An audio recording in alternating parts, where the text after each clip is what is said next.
strawberry cheesecake ice cream. Let's see what's cooking. It's time for Yo-Yo Makes 12.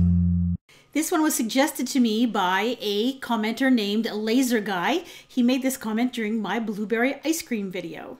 Hello everyone! Starting off with a medium-sized saucepan, 2 cups of fresh sliced strawberries. Add 3/4 of a cup of sugar.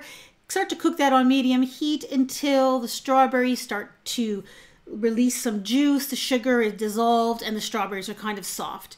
Take it off the heat, add a cup of heavy cream and 2 cups of whole milk. Give it a stir, and then you'll add 1 package of Jello no-bake cheesecake mix. There are 2 packets inside the box. There's a crust and the cheesecake mix packet. So you're going to set the crust aside because you can use that for another recipe another day. Add the cheesecake powder to your mixture, stir it around, and then put it in the refrigerator and allow it to chill until it's nice and cold. And after it chills, it thickens up quite a bit, as you can see, because that's what that no-bake cheesecake is supposed to do. And then after it was chilled, I put it inside my ice cream maker, which is basically the container is chilled. You keep it in the freezer. You add a middle portion that's actually going to do the stirring. And then you add the hood that holds everything in place. It's clear. And then you just churn it for about 15 minutes or so until it starts to look like ice cream.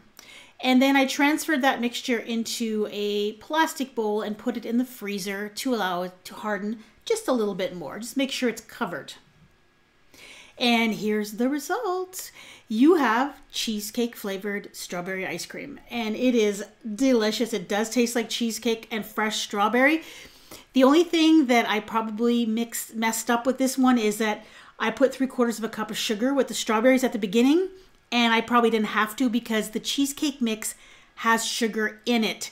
So I think it was a little bit too sweet for that reason. So if you're going to try this, I would reduce, say, the sugar with the strawberries to, say, 1/4 cup instead of 3/4 of a cup. And then the rest of the sweetness will come from the cheesecake mix. Thank you, Laser Guy, for suggesting this. I really enjoyed it. And in case you missed it, here is my blueberry ice cream video where that comment appears. Go ahead and click on your screen or look for the link in the description box below. Thank you. Bye-bye.